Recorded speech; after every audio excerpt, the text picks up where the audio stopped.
Bom, o doutor Hamilton hoje ele compartilha um pouco do conhecimento dele conosco. Grato, doutor Hamilton, pela presença. Eu acho que eu sei como é que é a sua agenda. É difícil a gente fechar uma data, mas aí o senhor se colocou à disposição da gente. Muito obrigado mesmo. O senhor já trabalhou aqui na secretaria, já tivemos muito contato aqui no DR. Então, sempre é bom recebê-lo de novo. Então, o doutor Hamilton hoje, ele está trazendo os aspectos jurídicos do BIM na administração pública.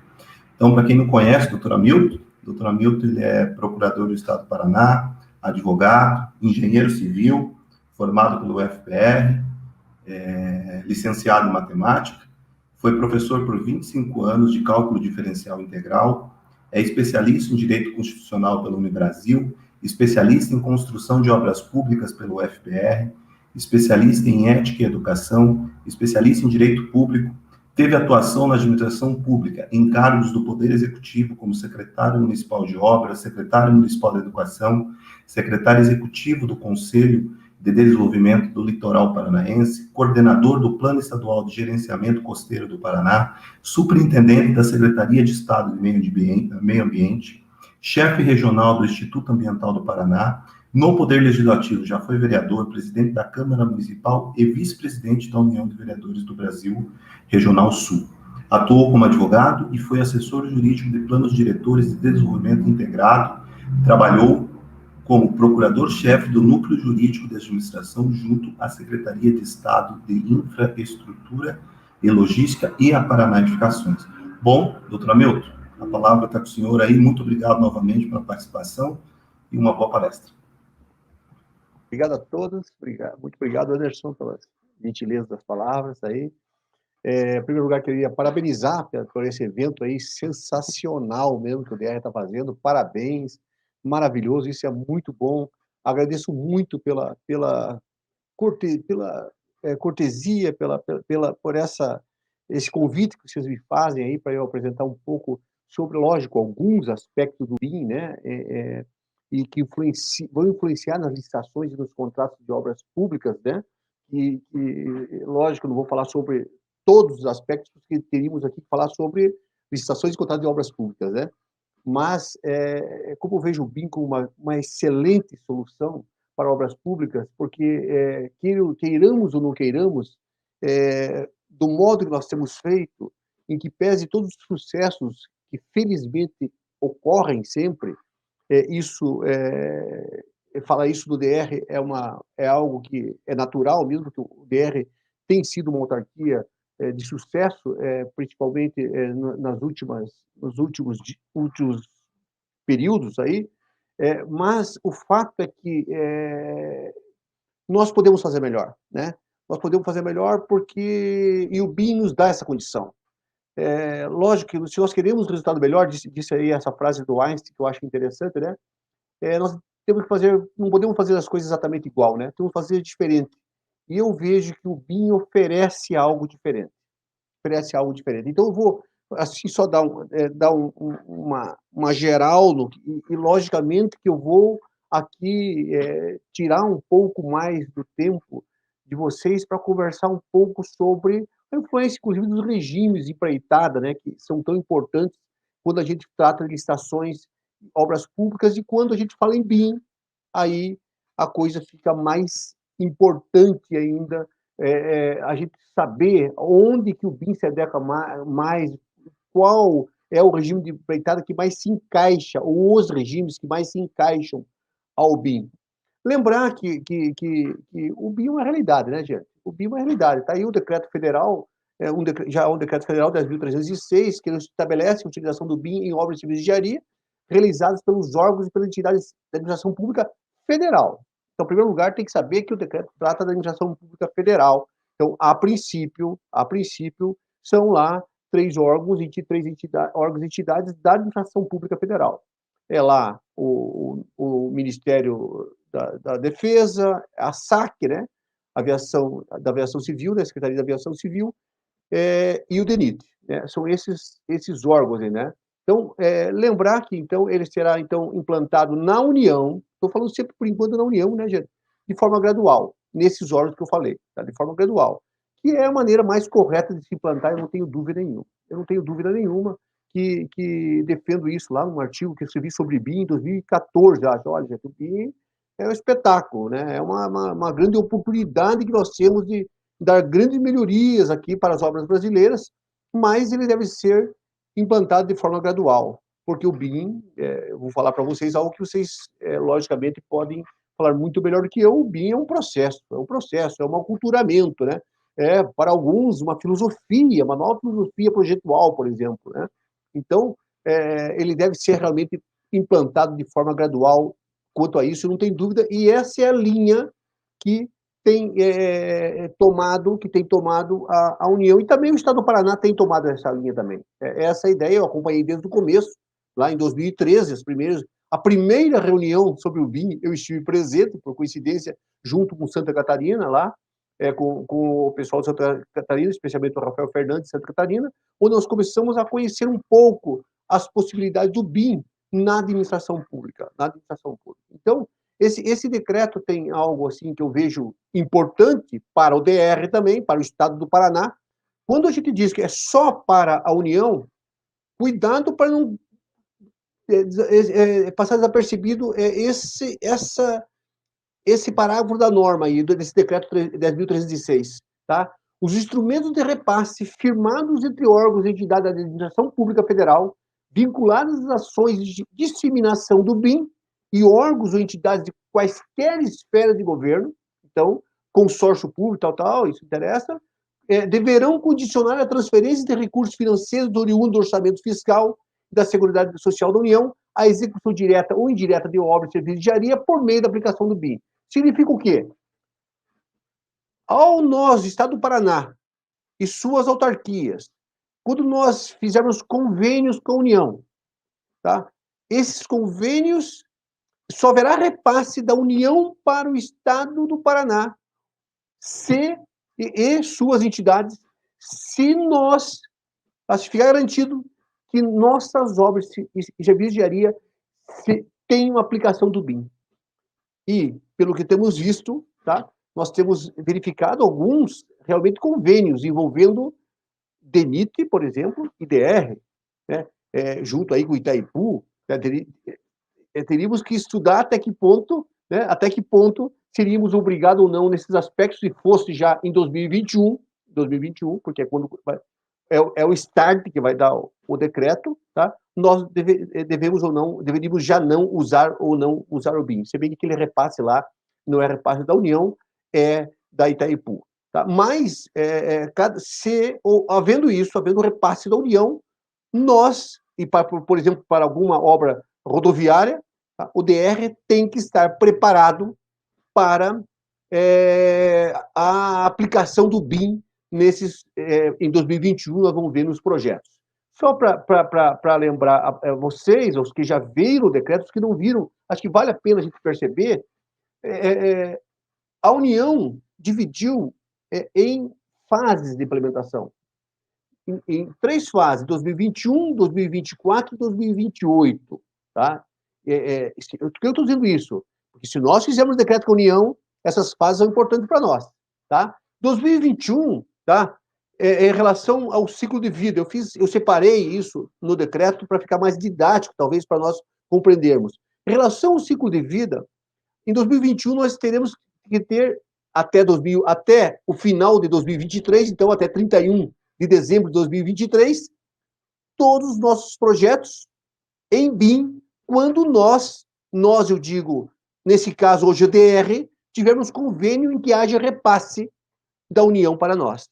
Em 2024, não só os projetos, mas os projetos e as obras nossas deverão ser, 2024 em diante, até 31 de dezembro de 2027, porque em 2028 temos que ter projeto, obra e o pós-obra, operação, manutenção das nossas rodovias, por exemplo, tudo isso vai estar em BIM. Então,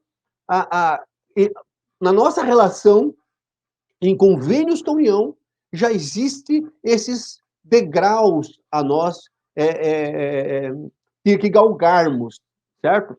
Tá? Independente de um plano de fases que o Estado ainda não tem. Tá? O Estado do Paraná tem sua estratégia BIM, já seu decreto estratégia BIM 3080 de 2019, tá? Mas mas ainda não tem ainda essas fases estabelecidas para a sua implementação, tá? Provavelmente está sendo estudada essa fase por aquele pessoal que foi relacionado no decreto como membros de comissão. Ainda na União, eles também dividiram em tipos de empreendimentos. Em 2021, todas as construções novas, ampliações e reabilitações, tá? Deverão ser feitas com BIM. Obras novas, ampliação e reabilitação, tá? Então, novas rodovias, ampliações de rodovias, reabilitações de rodovias. Isso vai ter que estar com BIM já, se nós tiver convênios com eles, tá? Com repasse deles para nós, tá? Em 2024 em diante, até aí, mais reformas, tá? Além de tudo aquilo ali, mais as reformas deverão ser feitas. Então, ainda em relação aí à disseminação do BIM na fase de implementação em relação ao aspecto de tipo de obra, a relevância da obra. Em 2021, as obras que a União, nesse caso do DR, o DENIT, porque o repasse vai ser via, provavelmente, o Ministério do Transporte, ou o próprio DENIT, né? Então, obras de grande relevância. Em 2021, já em diante, em 2024, desculpa, em diante, obra de grande relevância e de média relevância, tá? Então, o que é grande relevância? Tá? Será grande relevância para o DENIT, assim diz o decreto 10.306, o que o próprio DENIT disser que é de grande relevância. Tá? Então, não há isso no próprio decreto. O decreto joga para um ato administrativo inferior ao decreto, um outro ato administrativo, para que o DENIT defina isso. E assim também a SAC, assim também, logicamente, o Ministério da Defesa. E em 2021, daí, a interdisciplina, aqui fala em modelo de arquitetura, engenharia de estrutura, hidráulica, aquecimento, ventilação e ar-condicionado, já terão que ser feitos, então, em BIM, os projetos, tá? E aí vocês vão ter que adequar isso, logicamente, às questões relativas às rodovias. Pessoal da engenharia aí. O Paraná tem o decreto 3.080, só para dizer que já tem uma estratégia BIM, no Brasil, o estado do Paraná e o estado do Rio de Janeiro já tem sua própria estratégia BIM, né? Eu vejo que o Paraná tem andado nesse caminho. Aliás, esse evento é uma demonstração disso, né? Esse evento que o DR está promovendo aqui, que nós estamos aqui hoje participando, é uma prova que o Paraná está avançando nisso. Realmente, o Paraná já licitou obras, já licitou obras com BIM, já construiu obras em BIM na área de edificações, já está licitando hoje uma grande obra nas licitações, o DR já está começando a licitar em BIM, quer dizer, o Paraná está andando muito bem em relação ao estado da arte do BIM no Brasil, tá? Então, apesar de não possuir ainda um decreto que estabeleça como será adotado o BIM, as fases, as regras gerais do instrumento convocatório, as adaptações do projeto existente, como vai ser, tal, ainda não há, tá? Mas, provavelmente, em breve haverá, tá? Então, lembrar também que há uma lei nascitura de licitações de contrato. Quer dizer, nascitura significa, ela já foi, eu chamei de nascitura no artigo que eu acabei de escrever aí, por quê? Porque ela já está concebida, já está aprovada, então, no Congresso Nacional, e espera só a sanção do presidente da República. Está esperando isso, tá? Ela já está aí. E nessa lei traz uma coisa bastante interessante em relação ao BIM. Isso é uma coisa interessante porque não precisava estar na lei? Não, mas convenhamos, que bom, a meu ver, que bom que está na lei, porque isso vai fomentar, então, a aplicação do BIM. E muitos regulamentos dos estados e dos municípios, ao regulamentar esse artigo 19 da nova lei de licitações, que com certeza já estará em vigor no máximo em janeiro de 2021, tá? Lá vai dizer que os órgãos da administração com competências regulamentares relativas às atividades da administração de materiais, de obras e serviços e de licitações e contratos deverão, tá, promover a adoção gradativa de tecnologias e processos integrados que permitam a criação, utilização e atualização de modelos digitais de obra de serviço de engenharia. Quer dizer, ele está já fomentando, tá, a possibilidade de adotar as novas tecnologias em nossas obras, tá? E serviços de engenharia também. E ainda, no parágrafo 3, ela é clara. O parágrafo 3 diz o seguinte: nas licitações de obras e serviços de engenharia e arquitetura, sempre que adequado ao objeto da licitação, será preferencialmente adotado o BIM, ou tecnologias e processos integrados similares e mais avançados que venham substituí-lo. Quer dizer, o BIM veio para a Lei Geral de Licitações.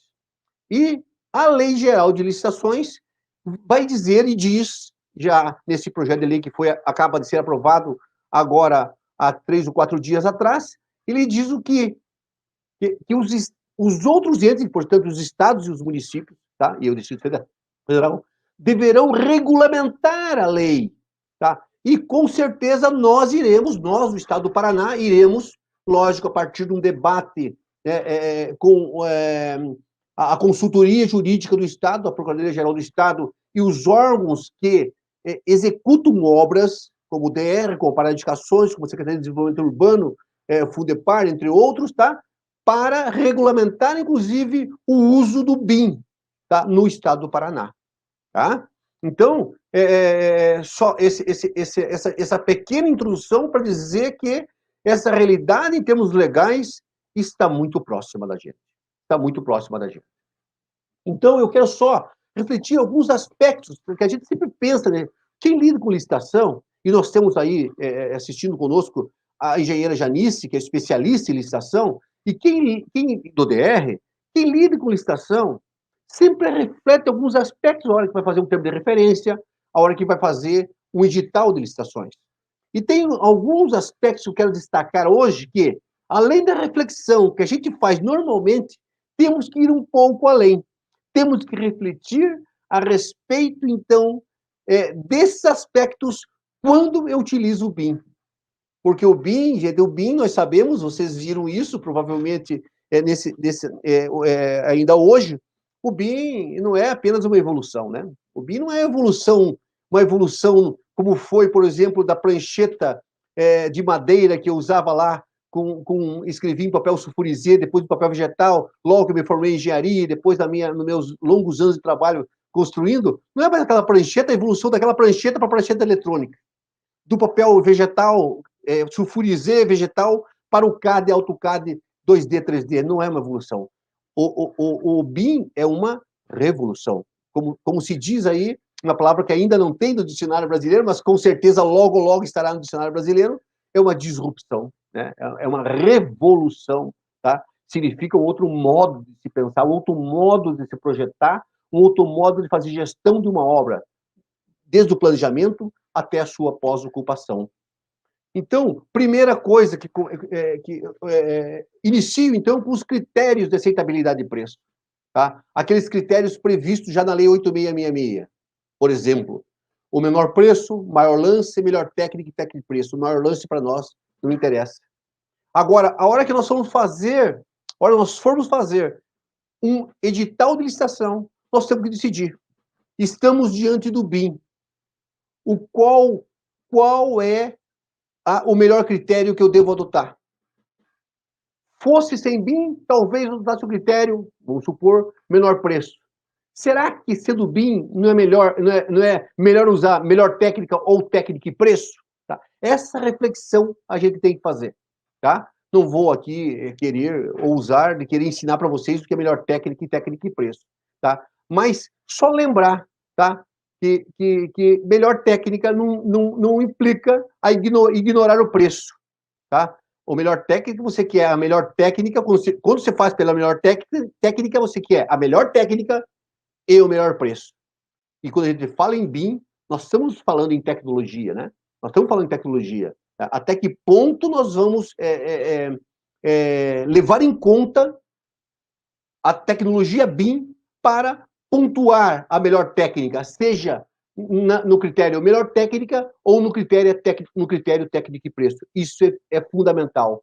Eu discuto o critério técnico e preço. Eu tenho algumas críticas ao critério técnico e preço. Lógico, não tem nem dúvida, e tudo isso nós sabemos, que, teoricamente, o critério técnico e preço é sensacional. É excelente critério, não há dúvidas nenhuma. Porém, na prática, nós temos visto que não é bem assim. Eu examinei muitos digitais, quando fui fazer o meu primeiro digital de técnica e preço, há anos atrás, eu examinei muitos digitais, tá? E tenho continuado examinando sempre quando vejo técnica e preço. É muito normal que haja copia-cola, tá? Isso é que depõe contra o critério técnico e preço, que pese ser um excelente critério, que se pode realmente levar em conta valorar a técnica. Você, ao mesmo tempo, usa critérios que pontua coisas que não são importantes, que não são necessárias. Então, no critério técnico e preço são estabelecidas pontuações de algumas... Como é que o pessoal tem feito? Tem estabelecido pontuações levando em conta a experiência das licitantes em modelagem tridimensional no domínio de software, por exemplo, atribuindo notas para esses fatores. Tá? São exigidos também o desenvolvimento e entrega de projetos em BIM, no IFC, no OpenBIM, tá? Estabelecendo ou não os softwares a ser utilizado. É exigido modelagem BIM, porém, não há pontuação, quer dizer, há várias formas de se exigir. Quando nós formos fazer o nosso digital, nós temos que ver, gente, qual que é melhor. Primeiro, qual o melhor critério? Melhor preço, melhor técnica e preço. Segundo, escolhendo, por exemplo, o que é mais escolhido hoje, quando a gente fala em técnica, a técnica e preço, como é que eu vou fazer? Tá? Eu vou exigir, vou pontuar o BIM ou não vou pontuar o BIM?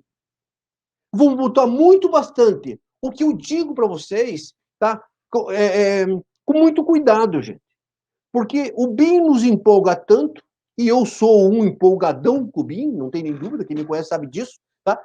Mas nos empolga tanto que, às vezes, você vê editais que vêm, tá? A pontuação do BIM, tá? Você ter um bom projeto em BIM, tá? Um bom BIM no projeto, que se esquece de levar em conta a qualidade do próprio projeto, a sua funcionalidade, a sua economia. Então, o que eu digo é o seguinte, cuidado para não pontuar tanto a experiência em BIM e deixar de levar em conta a qualidade do próprio projeto. Porque quando eu licito o projeto, eu quero, em primeiro lugar, um excelente projeto. Em segundo lugar, nesse caso, eu quero que o excelente projeto seja desenvolvido em BIM. Tá? Aí, por isso, existem muitas formas, nós vamos ver daqui a pouco, de se pedir o BIM numa obra, por exemplo, rodoviária, obra pública rodoviária. E ainda, em alguns lugares são estabelecidos como fator de avaliação a experiência dos profissionais da modelagem BIM. Tá? Então, dos profissionais, não da empresa, mas do próprio profissional que trabalha na empresa. Mais tarde, conversaremos um pouco mais sobre isso. Gente, alguns aspectos que eu só pensei para vocês, acho que seria interessante nessa nossa conversa, e felizmente nós sempre estaremos assim, próximos para conversar, sempre estaremos para aprofundar mais algo que a gente converse aqui hoje, sempre estou à disposição, tenho assim, uma ligação assim, profissional bastante interessante com o pessoal de licitação, especialmente com a doutora Janice, assim, tenho, logicamente, aprendido mais com ela do que qualquer coisa, a gente pode ir aprofundando essas coisas. Mas hoje eu quero pontuar para nós acender a luz. Em primeiro lugar, a questão do parcelamento do objeto e do fracionamento das despesas. Tá? Fracionamento das despesas é aquilo que é proibido. Tá? Você fazer uma licitação, que não é tão importante para nós aqui, que você fazer uma licitação, ao invés de fazer uma concorrência, dividir em valores menores para fazer duas tomadas de preço. Tá? No caso do Paraná, tomada de preço para obra de engenharia não tem a mesma perspectiva da 86666. Nós, do convite, nós pulamos para a concorrência, né? Tá? Mas, agora, o parcelamento do objeto é importante a gente conversar aqui, quando a gente fala de BIM. Por quê? Porque o parcelamento do objeto diz respeito ao objeto a ser licitado. Tá? Isso aí está protegido pela lei. A lei diz que deve parcelar. O que eu estou dizendo para vocês, logicamente que não é bom parcelar quando se contrata, por exemplo, um projeto ou uma obra que usa o BIM, parcelar o BIM, separar o BIM e contratar uma empresa separada só para aplicar o BIM. Tá? Não é bom por quê? Porque o BIM, gente, o BIM é coordenação, o BIM é troca de informação, né? O BIM é cooperação. Então, é bom que se faça junto. Então, a hora que nós não devemos... Eu vejo que lógico, que a lógica é não parcelar. O que eu digo para vocês aí, justificar isso. A partir do quê? A partir do próprio conceito de BIM. A partir do próprio conceito de, por exemplo, de interoperabilidade, por exemplo. Certo? Que é fundamental, então, para essa justificativa. A participação de consórcio. É muito comum nós, que no Brasil nós vamos ver que tem duas formas aí de contratação de obras mais, aparecerá uma terceira na próxima lei, mas temos duas hoje, que é chamado Design Building e Design Bid Build, tá? Duas formas. Um que se faz o projeto, né, se licita o projeto, contrata o projeto e recebe o projeto. Aí depois, com esse projeto, você licita a obra, né, contrata a obra, executa a obra, recebe a obra, fazem duas partes, né? O fato que quando você contrata, por exemplo, um projeto, tá? Me parece, não é comum, nós sabemos, você contratar um projeto e pedir, e dizer que pode participar um consórcio para fazer um projeto. Mas no caso de BIM, talvez seja interessante, o caso concreto, a complexidade da obra, tudo vai dizer isso. Neste momento do estado da arte do BIM no Brasil, nesse momento ainda, momento de crescimento, né, momento de implantação do BIM no Brasil, talvez seja interessante, mesmo quando a gente contrata só projeto, permitirmos um consórcio para as licitações, quando nós queremos que o resultado seja em BIM, tá? Então, é outra coisa interessante. Essa questão da capacidade técnica operacional e da capacidade técnica profissional no BIM é muito importante. Cuidado novamente que vocês pegarem o edital de vocês já pronto e pegar essa parte e ao licitar, por exemplo, um projeto ou uma obra, e copiar e colar, tá? Porque eu vejo que a análise aqui tem que ser diferente. Aqui tem que haver uma análise do que você vai pedir. Eu vou pedir só capacidade técnica operacional, só profissional, ou vou pedir ambas? Tá? Então, isso aí, por isso que eu toda vez que eu converso com alunos meus, que eu dou essas aulas por aí pelo Brasil, a gente diz o seguinte, gente, primeiro saiba os conceitos, que sabendo os conceitos, a gente resolve na prática. Muito importante para nós conhecermos os conceitos de capacidade técnica operacional e profissional para ver, diante de uma licitação em que nós queremos que o resultado dela sejam projetos e obras em BIM, projetos e obras em BIM, tá? O que eu vou exigir? Tá?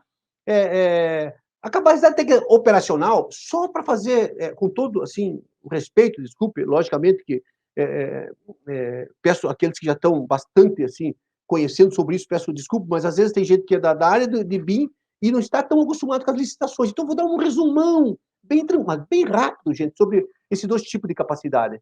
A capacidade técnica operacional não é a capacidade da empresa, da licitante, tá? Não é dos seus profissionais.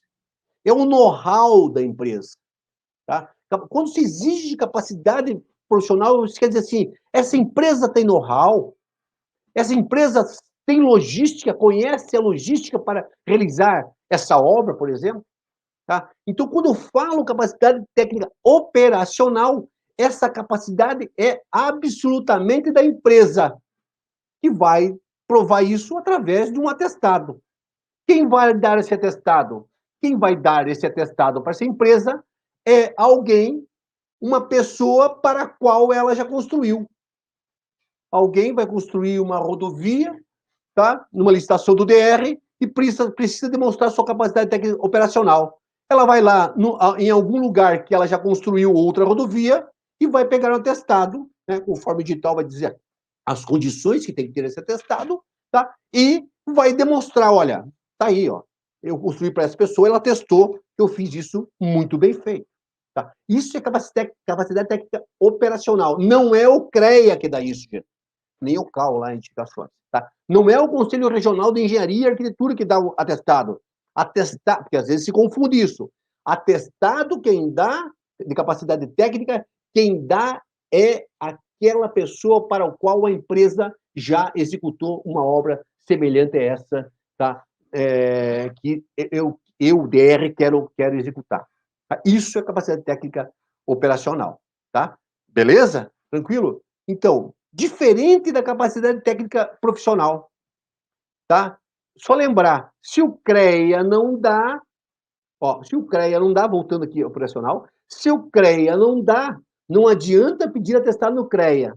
O que o edital pode pedir é, junto com o atestado, que a empresa lá, que é a entidade para quem você construiu, você me apresente junto a RT do CREA, demonstrando, por exemplo, ou o CAT, demonstrando que aquela obra foi tocada com engenharia, tá? Mas você lá só pede capacidade técnica operacional só com um atestado. Não é com... Agora, capacidade técnica profissional, não. Isso é dos profissionais que irão executar a tua obra, tá? Capacidade técnica profissional dos profissionais que vão executar a tua obra. Esse sim, os profissionais, a empresa deverá ter uma relação de profissionais conforme o edital pedir, evidentemente, que demonstre que eles têm experiência para executar aquele tipo de obra, para elaborar aquele tipo de projeto. Tá?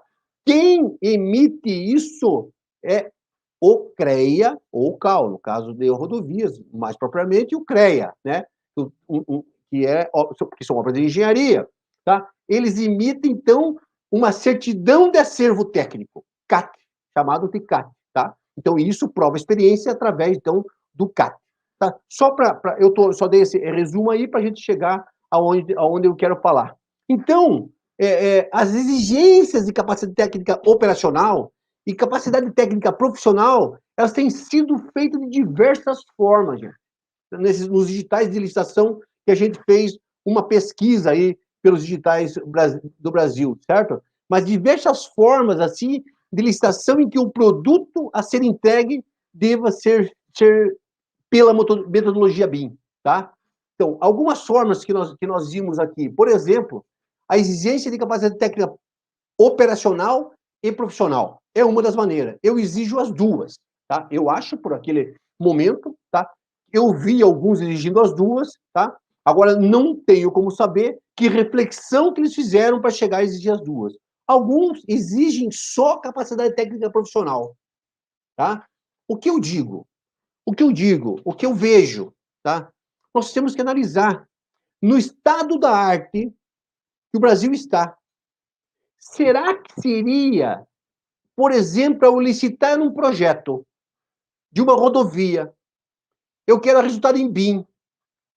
Será que eu devo exigir capacidade técnica operacional e profissional? Ou só profissional me basta? Será que nesse caso não é mais importante para mim ter profissionais da engenharia que conheçam o BIM e me entreguem o projeto BIM? Será que isso não é menos importante que o know-how da própria empresa nesse caso? Para projetos? Quer dizer, essa análise, gente, tem que ser feita, porque senão você vai exigir, hoje, por exemplo, capacidade técnica operacional das empresas. Eu vejo, mesmo aqui no estado do Paraná, que nós vamos, talvez, colocar restrições que nós não queiramos colocar. Talvez a gente possa abrir mais se nós exigirmos só das empresas que elas tenham profissionais competentes para executar esses projetos, para elaborar esses projetos em BIM, nos entregar em BIM. Talvez, então, seja mais importante, no aspecto BIM, hein, gente? No aspecto BIM, nós pedirmos, em vez das duas capacidades, só a profissional. Logicamente, não estou dando isso como uma receita. Estou dando isso dizendo para vocês que precisa ser refletido isso, gente. De qualquer jeito, precisa ser refletido isso. Também, alguns pedem sem exigência de capacidade técnica nem operacional e nem profissional, certo?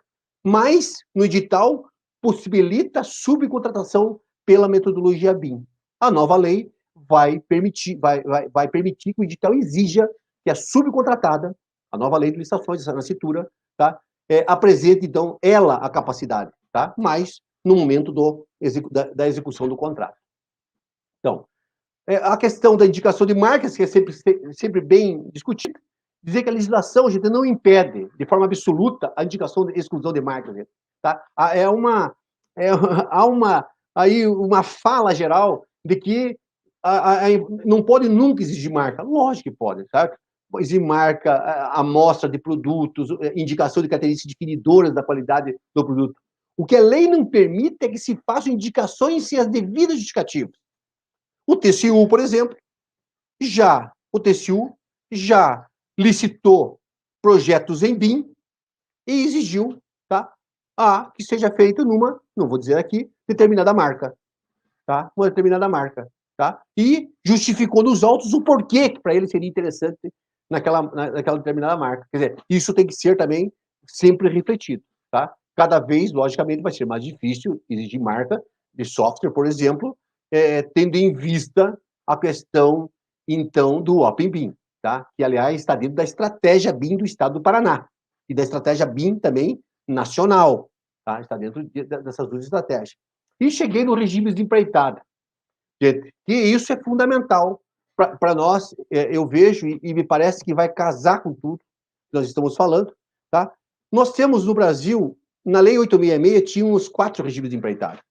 O empreitado por preço global, por preço unitário, por tarefa e integral. Veio a lei do RDC, tá? Que nós podemos aplicar, tá? Nós podemos aplicar tranquilamente, tá? Veio a contratação integrada. Por causa da lei do Covid e tal, não podemos aplicar já. Veio a contratação integrada, tá? Então, tínhamos esses 5. O DR, hoje, tem 5 regimes de empreitada para poder aplicar. O contratação semi-integrada hoje são só para as empresas estatais. Ainda as autarquias, a administração direta não pode. Tá? Acontece que a nova lei, que está saindo agora, eu acho que logo depois que terminar o recesso nosso lá, dia 3 de janeiro termina, dia 4, já naquele mês de janeiro, talvez já tenhamos uma lei nova, ou fevereiro, sei lá, tá? Será sancionada. A contratação semi-integrada também ela estará presente.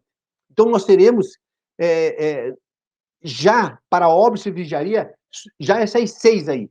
Sem falar mais um regime, que eu tirei daqui, não quis discutir com vocês, porque não é interessante, mas é o fornecimento associado, então, à operação, manutenção, tá? Associado, então, a serviços, tá? Mas para nós interessa, esse daí. Então, são esses regimes que existem.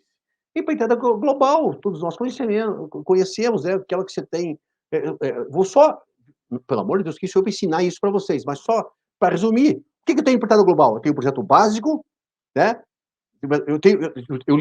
Para fazer empreitada global, eu tenho que ter um projeto básico. Projeto básico, projeto completo, né? Eu digo assim para a empresa que ganhou a adjudicatária, tá, executa igualzinho, tá aqui. Em rodovia, pouco usa, né? Em rodovia, sempre as distâncias muito longas, né? É raro que faça rodovia por empreitada por preço global, tá? Obras de infraestrutura é mais raro nesse aspecto, tá? Essa empreitada global. Então, você tem sempre um projeto completo, tá? Com tudo, tá? Não muda nada, nem em quantidade. Executa igualzinho e vai receber por fase. Aí, a empreitada por preço unitário, fazer um resumo rápido.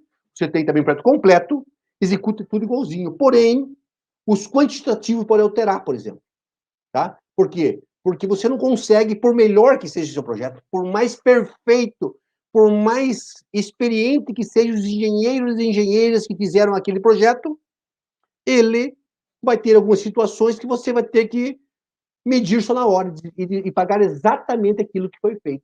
Então, você paga por unidade. Resumão, gente. Resumão, tá?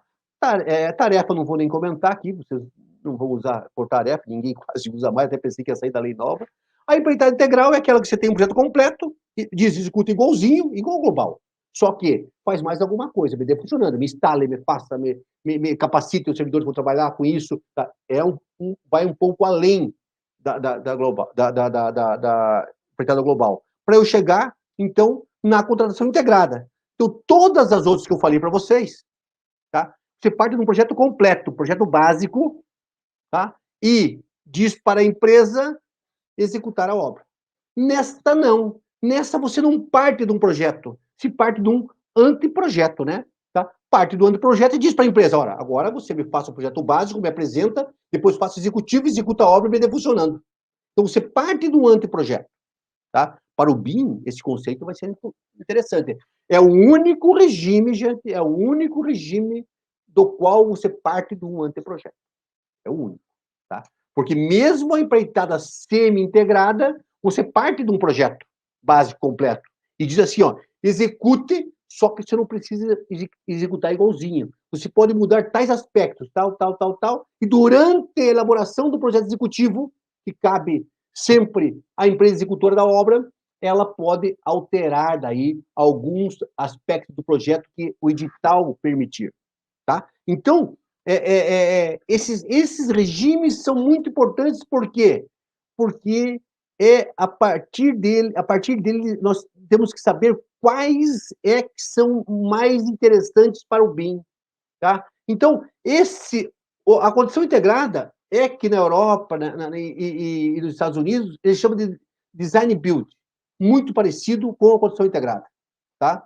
Fora alguns detalhes, mas ele é muito parecido com a condição integrada. Quer dizer, o que é o design build? A mesma empresa que elabora o projeto faz a obra. Pode ver, nos outros, não. Todos foram outras empresas que elaboraram o projeto básico, uma empresa elaborou o projeto básico e outra executou a obra. É o design bid build. Tá? Na condição integrada, não. É a mesma empresa que elabora o projeto, a partir do outro projeto, e executa a obra. O próprio Charles Eastman, que é o pai do BIM, né? Charles Eastman, né?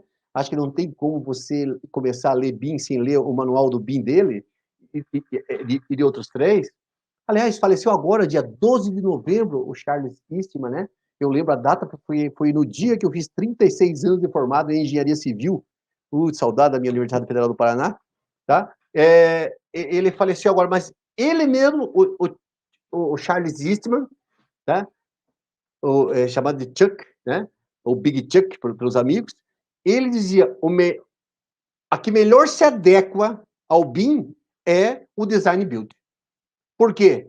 Porque design build, o que o BIM, tá? É troca de informação, é colaboração, é a possibilidade de quem vai executar a obra participar da elaboração do projeto, conversar com os projetistas, dar suas ideias, quer dizer, você consegue uma colaboração durante todo o ciclo de contratação, tá? Então, lógico, condição integrada e BIM, elas se adequam perfeitamente, porque nas outras, quando você licita o projeto no design bid build, nesses outros regimes, nós nem sabemos o que vai construir ainda. Então, você não tem essa cooperação entre construtor e projetistas, construtores e projetistas, tá? Então, para dizer para vocês que dos regimes de empreitada, o design, ou condição integrada, o design build é o mais interessante, tá? E eu estou sabendo, né, que o DR já está iniciando licitação, já está fazendo licitação por condição integrada, do que eu parabenizo bastante. Aqui é só um caminho, você não precisa prestar atenção assim nos detalhes das letras aí, mas é só um caminho para dizer que, logicamente, o DB, o Design Build, é mais rápido, né? Mas eu nunca digo que a maior qualidade do Design Build, da condição integrada, é por chamar rápido. É mais rápido? Gente, não tem nem dúvida que é mais rápido, né? Só ver ali o procedimento mais rápido. Mas o mais importante, gente, de tudo, é que você muda a forma de obrigação. A obrigação que todos os outros regimes, a obrigação de e-mail, tá? No design build, é a obrigação de resultado, tá? Eu dou anteprojeto, não quero saber que sistema que você vai usar, que material que você vai usar. Eu quero este resultado. Me dê o resultado, tá? Essa é a grande ideia, né? Então, a grande vantagem para mim da contratação integrada, tá? Que essa é que muito melhor se estiver associada ao BIM, tá? É a questão por ser, então, uma obrigação de resultado agora. Tá? Quem contrata comigo tem que me dar o resultado que eu quero, que eu vou dizer no meu anteprojeto. Por isso que o anteprojeto é um documento fundamental. Contratação integrada com o anteprojeto mal feito está furada. Não tem jeito. Tá? Vai dar encrenca logo na hora da execução do contrato. Tá? Subcontratação, muito importante, eu vejo possibilidade, quando nós contratar projetos em BIM, nós permitirmos, se não colocar na qualificação técnica, subcontratar isso em BIM, tá? Muito importante, porque o mercado ainda não está tão quente em BIM, tá? De forma que nós podemos ter, por exemplo, uma grande empresa de projeto, uma excelente empresa de projeto ganhando licitação, mas ainda não lida com o BIM, está iniciando o BIM. Tá? Se bem que eu acho que para ser excelente hoje tem que lidar com o BIM. Mas é possível isso ainda quando se inicia, principalmente em obras menores ainda, né? Em municípios ainda tal. Permitir essa subcontratação. Olha, eu quero focar no projeto, mas eu quero em BIM. Então, eu permito que você me entregue o projeto em BIM, inclusive que subcontrata essa parte, alguma parte, tá? Por exemplo, a parte de adequação ao BIM, vamos dizer assim, tá? Aqui eu vou passar em relação, então, ao BIM como instrumento só passar rapidamente, né? Porque ele realmente é um instrumento de prevenção de fraudes fabuloso, gente, tá? Porque você consegue evitar, assim, até pela sua parametria, a questão do jogo de planilhas, do jogo de cronogramas, entende? Então, o BIM é um instrumento maravilhoso para prevenção de fraudes, né? Para evitar sobrepreço, porque ele tem a possibilidade, isso, lógico, tem muito a evoluir ainda. Eu sei, quem está me assistindo deve estar pensando nisso, poxa, certo, o Hamilton pensa que está tudo pronto, que está tudo a ligação da tabela ciclo é perfeita, não, isso é uma evolução, tá? Principalmente em obra de infraestrutura, até, é preciso ainda evoluir mais ainda do que se tem que evoluir também em edificação, que também precisa evoluir, né? Mas vai ser um instrumento muito grande, com evolução ainda mais ainda, a respeito de todos os tipos de sobrepreço e subfaturamento, tá? Que eu não vou citar cada um desses, né? Que vão estar na nova lei, tá? Edital BIM, né? Logicamente, o termo de referência, quando se fala edital e falou em BIM, você tem que pensar no termo de referência. Além de tudo aquilo que nós estamos vendo aí, que não precisa, nem precisa ler. É isso que nós temos que ter quando nós fazemos termo de referência. Só se atentem na hora de fazer o termo de referência, além de tudo isso que nós estamos acostumados a fazer quando a gente contrata qualquer tipo de projeto, tá? Nós temos que pensar também em outras coisas que só a gente pede porque a obra é em BIM. Pede em função do BIM. Lógico, nós tínhamos, gente, ontem eu recebi essa pergunta, olha que interessante, uma pergunta muito simples.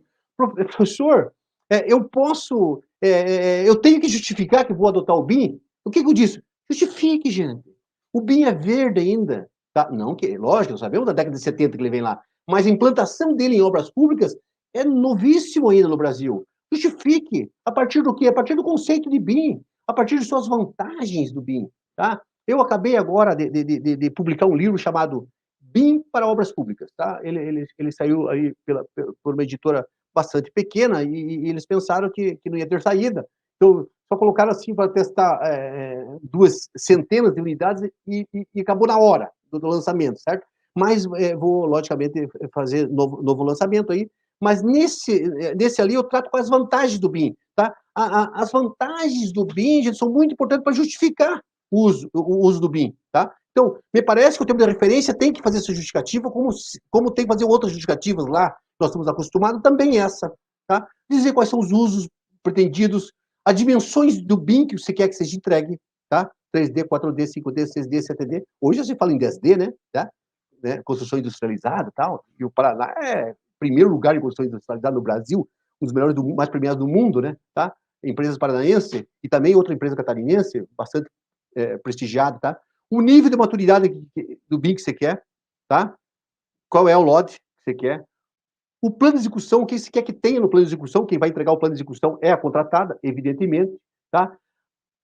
Talvez a exigência do gerente BIM, e se você exigir quais características você vai querer dele, qual a experiência que você quer do gerente BIM, eu vejo isso muito importante.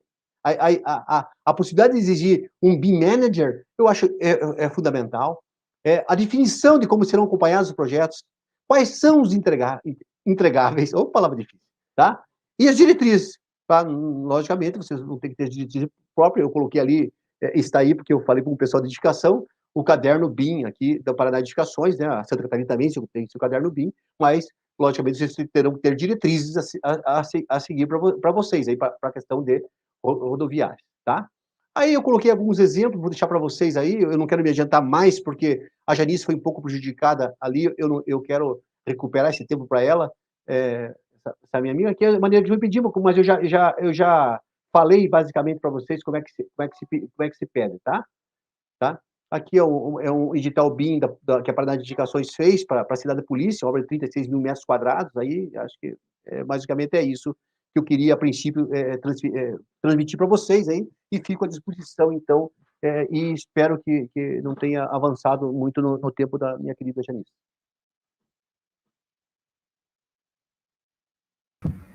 Grato, doutor Hamilton, um privilégio ouvi-lo mais uma vez.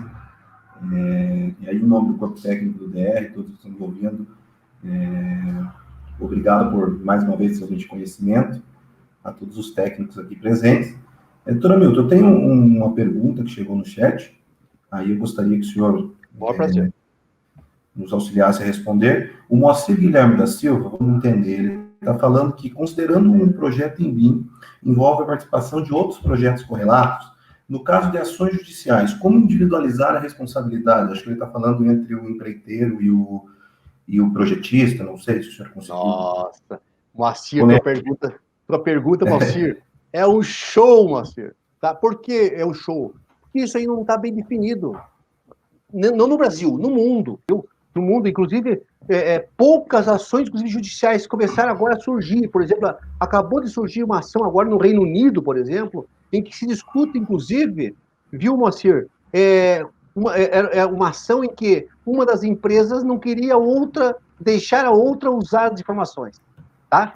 Isso realmente gerou uma ação judicial e a Justiça do Reino Unido decidiu que aquela empresa que não teria que entregar as informações e acabou entregando as informações a partir do estudo. Mas o problema que se levanta aí também tem muito a ver com a questão do direito autoral.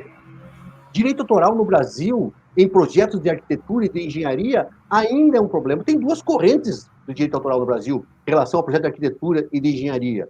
Uma corrente que é o direito, prevalece o direito do autor, e outro que prevalece o direito do proprietário.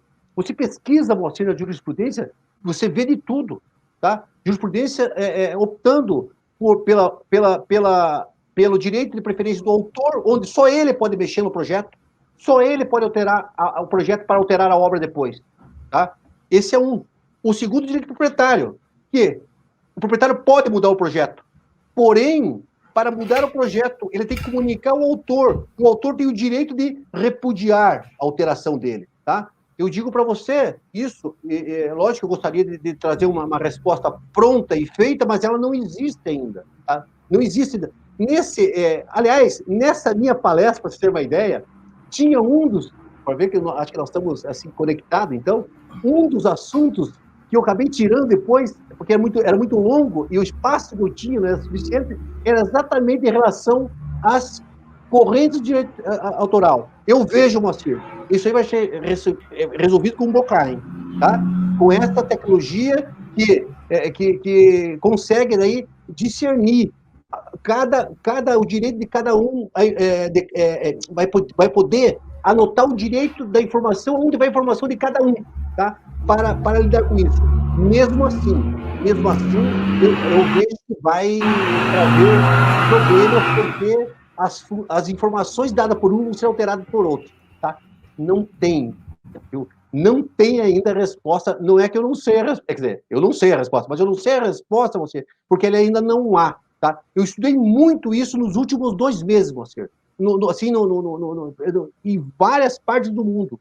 O que eu achei que até mais adiantado, até estou tentando comprar um livro até do Reino Unido, do autor do Reino Unido, bastante interessante, que ele trata esse assunto, questões contratuais do BIM, né? E eu vejo que essas questões vão atingir a administração pública, porque a administração pública também é proprietária, tá? Então, questões de direito privado, de contrato, vão sim ser importantes para nós, tá? Então, isso nós ainda precisamos aprofundar, nós, não só no Brasil, no mundo inteiro, aprofundar essa discussão, tá? Você ainda, acredito, se achar de mim, eu te agradeço se me mandar, mas eu acredito que você ainda não vai encontrar uma resposta feita. Essa pergunta é fabulosa de quem está muito, muito não plugado com a coisa. Obrigado, Moacir. Bom, doutor Hamilton, tem uma questão, aí uma pergunta minha.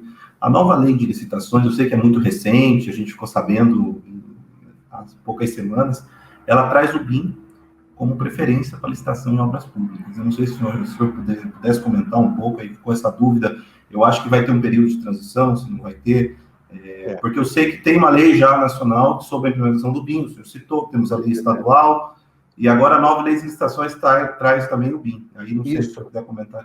Muito legal, Anderson. Isso é muito importante. Eu vejo o seguinte, isso vai ser de ente para ente. Por quê? O BIM, eu mostrei para vocês, na lei de licitações, e eu gostei disso, tá? Ela está bastante genérica. Vai depender da regulamentação que os demais entes vão fazer. Para nós, vai depender que nós vamos regulamentar, nós, do Estado do Paraná, vai ter que regulamentar a lei de licitações. Um dos itens que ele vai regulamentar na lei de licitações é o uso do BIM. Provavelmente, ali será o momento de nós discutirmos como é que nós vamos implantar no Estado do Paraná o BIM. E nós vamos ver que vai haver diversas formas no Brasil inteiro. Porque vai depender em que nível está o estado da arte do BIM em cada um dos entes. Então, essa resposta ainda está para ser dada nos diversos atos administrativos que irão regulamentar essa nova lei, essa nascimento lei de licitações e contratos. Está certo, muito obrigado pelos esclarecimentos. Eu acho que a gente ficaria a tarde toda aqui conversando, discutindo. Tem muita dúvida, acho que o pessoal está bem empolgado quando o senhor traz BIM e contratos públicos. Então, espero que em 2021 a gente possa contar com essa parceria, contar com o senhor novamente no DR, nos apoiando. Então, doutor Hamilton, muito obrigado pela palestra, grato aí por partilhar o conhecimento conosco. E é isso, doutor. Se o senhor quiser se despedir do pessoal, fica à vontade. Anderson, quero agradecer muito, um agradecimento muito especial à Melissa, a simpatia e competência em pessoa aí, um grande abraço à Melissa, muito obrigado, nós sempre muito ligados, eu tenho uma referência para mim em BIM e com certeza em BIM GIS, vai ser assim um grande ganho no DR ter uma pessoa como essa. Agradeço a todos, sim, Anderson, me coloco sempre à disposição do DR, o quanto for necessário, se eu puder ajudar, eu estou estudando bastante esses aspectos de construção integrada, semi-integrada, BIM, tal, para poder colaborar com as autarquias e com a administração direta. Eu me coloco sempre à disposição, se um dia você quiser fazer uma live só sobre determinado assunto, fazemos, só com o pessoal do DR, com o maior prazer. Um grande abraço para todos, fico sempre aqui, servo de vocês. Um abraço. Um forte abraço, doutor Hamilton. Obrigado. Fala,